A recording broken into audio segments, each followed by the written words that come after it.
Good afternoon, folks. Welcome to the next edition of I'm Calling HR. It's October 6th, 2020. I'm John Tenney, your host.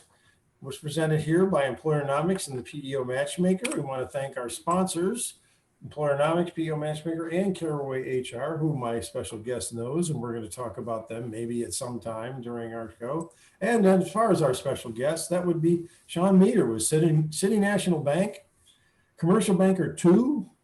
I'm going to ask you about the 2. And there's Sean's contact information. We'll come back to this at the end so you can contact him if you need any of his services, but his phone and his email, and he's downtown Orlando on Orange Avenue, City National Bank. And as I do with all my guests, I ask them to give me the 5 questions they wished people would ask them. And these are for my use here, but you can look at them real quick and freeze the video later if you want to look at them. But we're going to stop sharing now. Sean, you and I are going to go into those questions in detail. First of all, thank you for joining us. It's good to have you here. Thanks for having me. And I'm going to explain to the folks how we met. We've been introduced via the CEO Leadership Forum. We're both victims of Jeff Gallo. Well put. Hey, that was a little bit of we had a little bit of a freeze up there. Let's hope that's gone. Go. Well put, I believe you said. Yes, sir. Okay. I have 3 invites on my calendar for yesterday for the same meeting from Jeff. Yeah, we got like 3 cancellations and 2 commits, and we're not sure which one it is.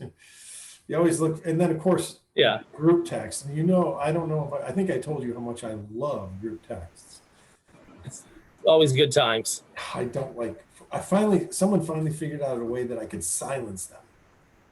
You can actually go to text, select, silence group text, because otherwise the day of our big meetings, ding, ding, ding. Yes, I would agree with you. I love the meetings though, and you're one of the many great people I've met through the CEO Leadership Forum. So moving along, before I ask you these 5 questions, why don't you tell me a little bit about Commercial Banker 2? What does that mean? So that's a great question. And one I really can't give you a definitive answer on as far as the 1, the 2, the 3, or the senior person, as far as what the definition is, as much as it's a growth track and you develop into the next role and you get a little bit more money and a lot bigger goal and down the road it goes. But as far as what the definition and difference is, I'm not really sure myself. So it's an internal title, basically. Correct. What it means is you're this much better than a 1. Yeah, exactly, and a long way from a 3 and a senior person. You're somewhere between a 1 and a 3. Okay. Well, yeah. So I know that you are a commercial banker, and that's what we want to focus on today, since we're primarily B2B, and everybody who watches this is generally going to be B2B. Okay. There will be exceptions, of course, but the majority of the people who watch our show from what I see are business to business. I'm going to ask you your first question, which I think is interesting because I want to know this myself. Are there any other programs out there post PPP that can help my business survive? And I love this one, or thrive? Well, it really, the answer really is both on those, and that's kind of why I've put it that way. So most of your audience probably did some sort of PPP loan, and how I compare it with people is PPP, while it may have helped your business, was really a distribution of money to you and I, right, to the employee at the end of the day. So it might have helped the business a little bit because you got to retain some employees, but really you were pretty limited in what you could do with it. So the next program I wanted to talk about is the Main Street Lending Program, which is the Federal Reserve's stimulus program for businesses that are out there. I'll talk a little bit about what you have to do to get into the program or qualifies it, but really it's a business loan that has a tremendous amount of flexibility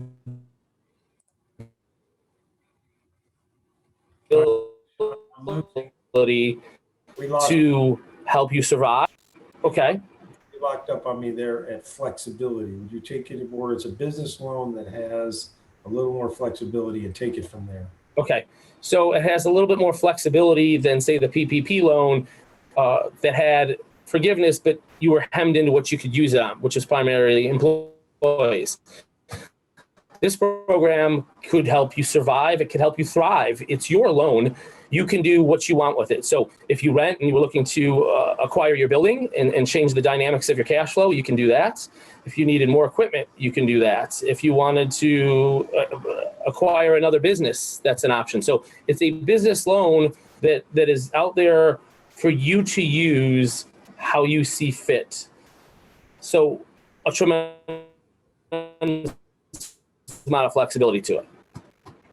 We are getting momentary lockups there with, sounds like it's Wi-Fi or something, but I think we got the gist of that. It's Okay. flexible and we can use it for anything we want. That's what I want to ask you. Yep. I would like to expand my business and do some marketing. I want to start doing some really big sweeping changes to my websites, my SEO schemes, and it's going to take, money.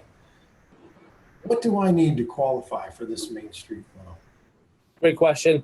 It's a fairly simple answer with a little bit of accounting complexity in there that's easily explained. But basically, the program is built on 2019 financials. So how did your business do in 2019? So the biggest question is, first off, was it profitable? And if it's profitable, then you're eligible for the program.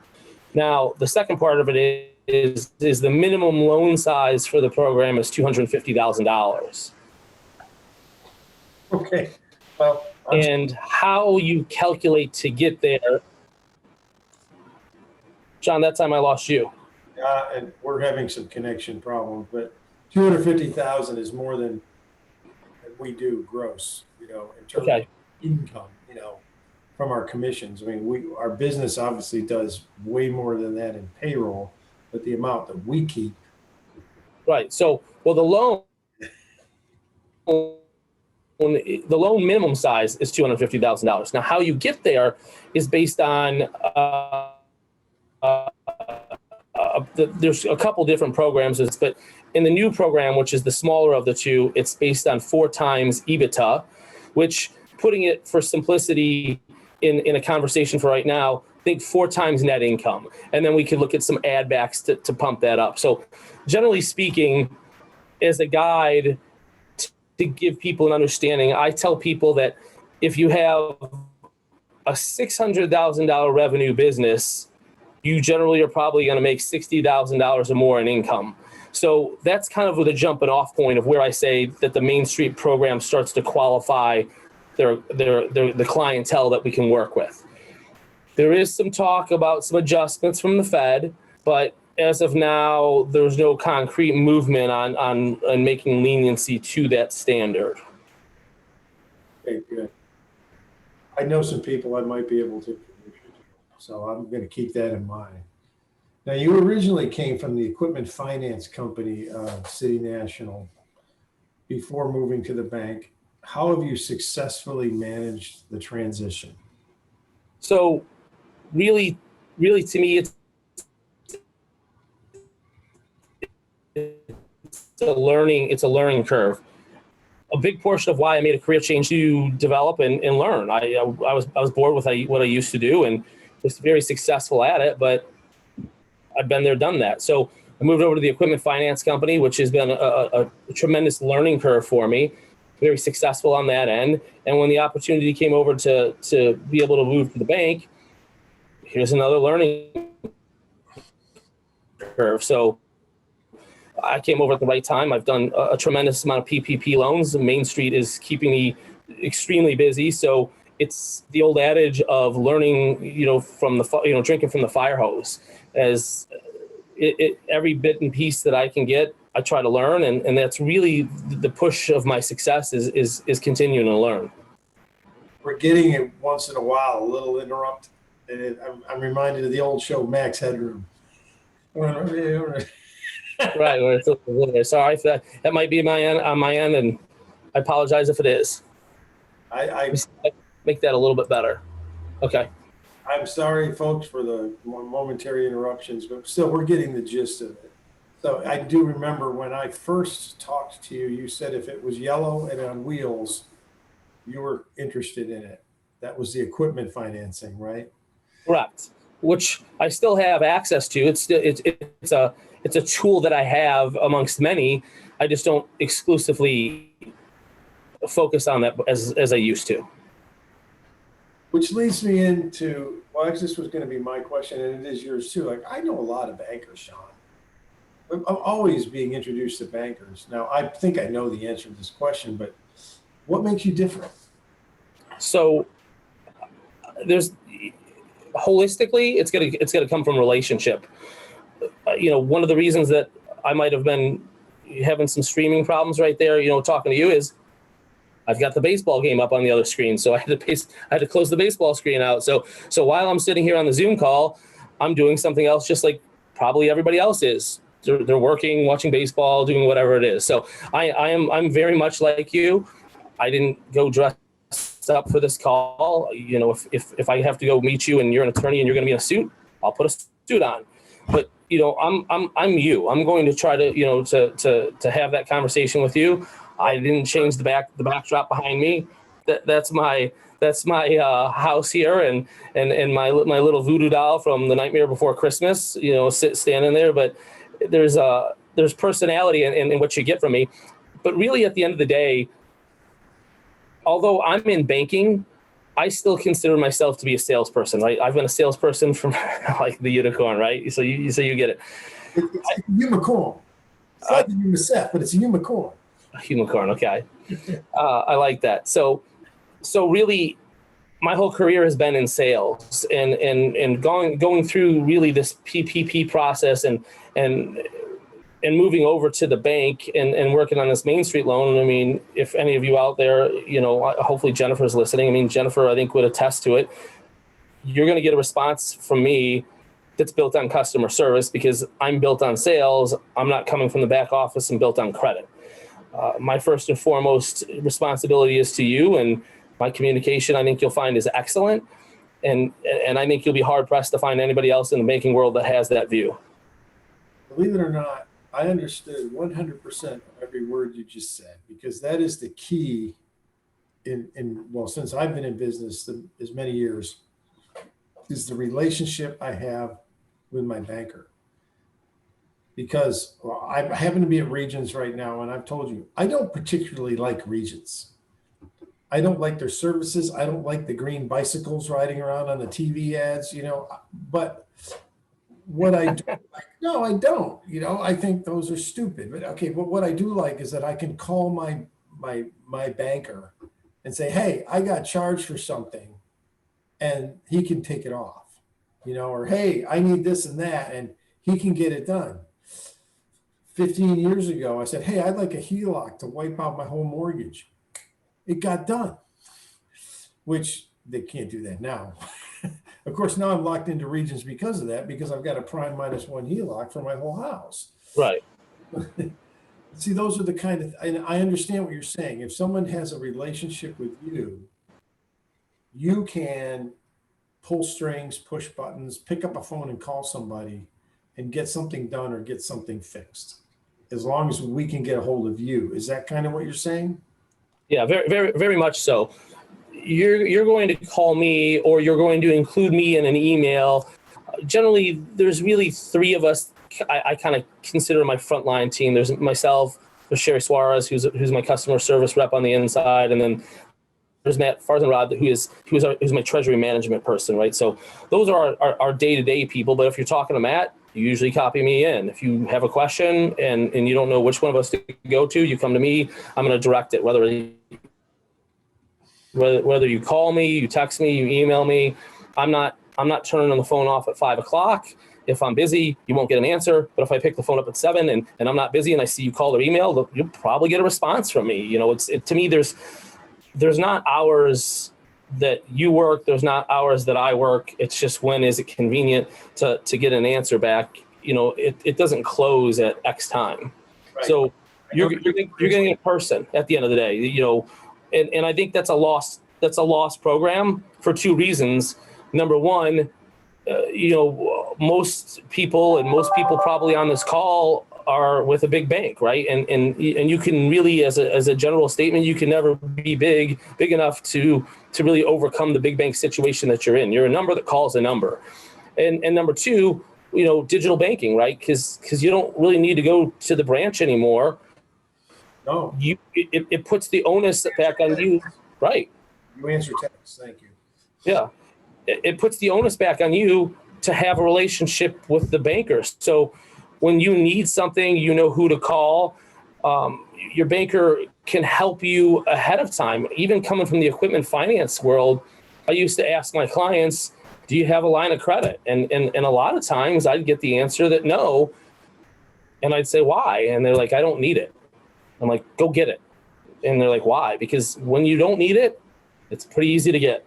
When you do need it, whether it's I need it because I'm growing and I have capital issues, or a pandemic hits, you can't get it. Right? A line of credit right now, it's just not happening. I mean, with this bank or any bank, because there's a problem in the market, right? So having that type of advice goes with that relationship. That's the kind of difference that knowing your banker helps in your business.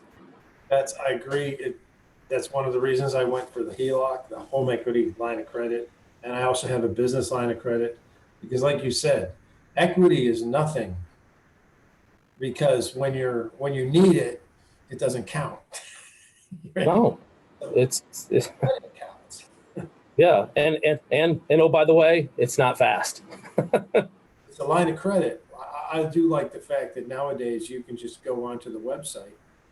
Really, right now, if I needed $50,000, I could go transfer $50,000 from my line of credit to my business account right now, and no one would probably bat an eye. They'd probably go like, "Hey, we're going to get more interest." So, I don't know, but that's why I have it set up.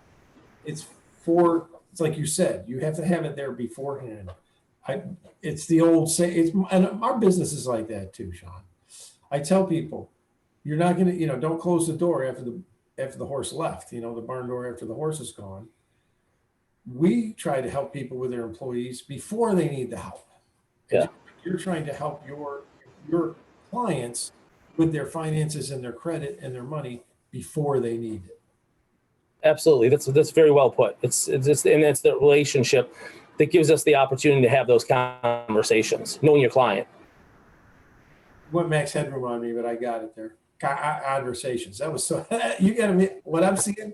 It's really funny. I mean, people are going to enjoy this one. They're going to call this the max headroom episode. So you can turn the baseball game. I like it. Okay, last Well, question. I turned it off. Hopefully, make it better. You seemingly have a successful plan in place. What do you attribute that to? So, I've had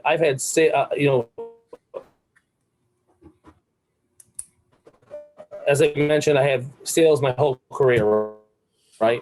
Through a variety of really one really big thing. Prospecting is really hard. And even today, we preach making phone calls and let's call some people. And at the end of the day, I can't think of anything that I could possibly want to do less. It's hard. It's totally depressing. Like, why would I want to do it? Like, I just don't understand it. So what I've done through the years is really built a network. Most of my business comes from COIs or center of influences. It comes out of my network. Somebody like a John or a Jeff Gallo or a Jennifer Caraway that has the ability to refer me business, because I've either helped them directly or indirectly, or even here's a lost art, right?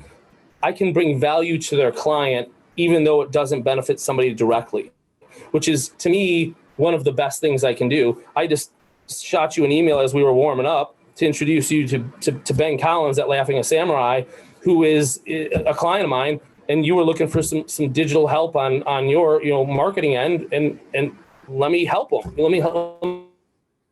I didn't get that email yet, but I'll tell you when.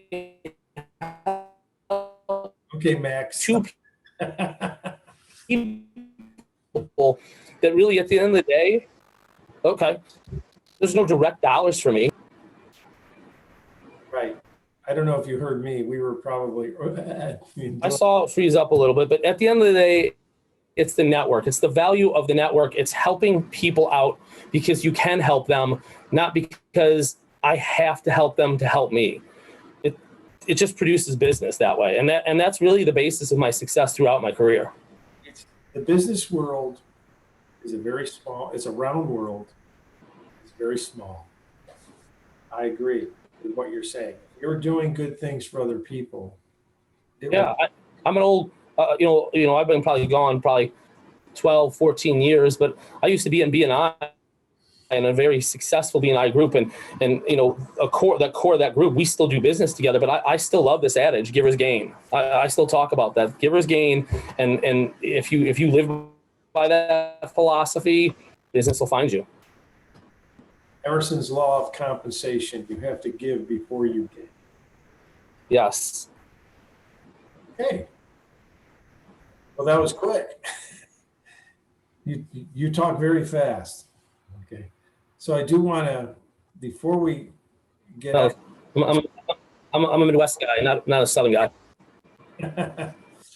So if you would like to contact us, I'm going to go back to Sean's page too in a minute, but if you would like to be on the show or even be a co-host, I'm looking for some co-hosts.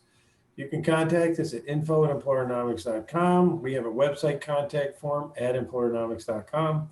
There's our phone number. Questions, positive suggestions only, please. Especially if you like the Max Headroom section of our show. That's a new feature. We just added this one. And let us know if you'd like to be a guest. So let me back up to your, see if it lets me. There's your information. If you need to get a hold of Sean, 321-370-5015, and he does accept texts. And seanmeter.meter@citynational.com. Anything we missed? No, unless you want, the only thing, from a miss standpoint, if anybody wants me to dive in a little bit of the details on the Main Street lending program, I could cover a little bit more as far as that goes. Other than that, if anybody has questions, I'm happy to answer questions. The Main Street, I think we got pretty deep into that. I think if you're going to talk with somebody else, you need to know their specifics. So I will encourage you folks out there, if you're interested in that Main Street program, if one thing for sure, I've heard more about it and more in detail about it from you than any other banker I know. So if somebody asks me about Main Street, I'm sending them to you right away because you seem to be really on top of it. Well, I'll tell you this. So the data is a couple weeks old at this standpoint. Only about 5% of banks in America are signed up for the program that's out there to get to the $600 billion of money. We're one of those programs. As of 2 weeks ago, there's been several articles in the newspapers about how little of the money has flown. Only about $2 billion had gone out, which is they're beating up the Fed. The flip side of the program that's really good is 2 weeks, as of 2 weeks ago, we did 118, the Fed did 118 loans. City National Bank of Florida did 59 of them. So there is not another bank in Florida that has funded a loan, and there's not another bank in the country that's as good at it as we are. Particularly you. Particularly me. My Main Street expert. Okay, let's see if anybody gave us any questions on the Facebook Live. We just had Randy Durkee say hello. Okay, hello back. Hey. He's a friend of mine. Okay, so that about wraps up. Sean, thank you for joining us. Please come back in about, let's say, 3 months and see what's going on then. Okay. Find out, I'm sure there's going to be a different loan then. Something totally interesting that we can, and who knows, the way you're going, you're probably going to be a commercial banker 3. Hopefully. All right, folks. Thank you for joining us today. We're going to stop recording. Remember to tune in next week. We're going to have Doug Foreman from Fringe Benefit Plans with us right here, same place, same channel, 4 o'clock on Tuesdays.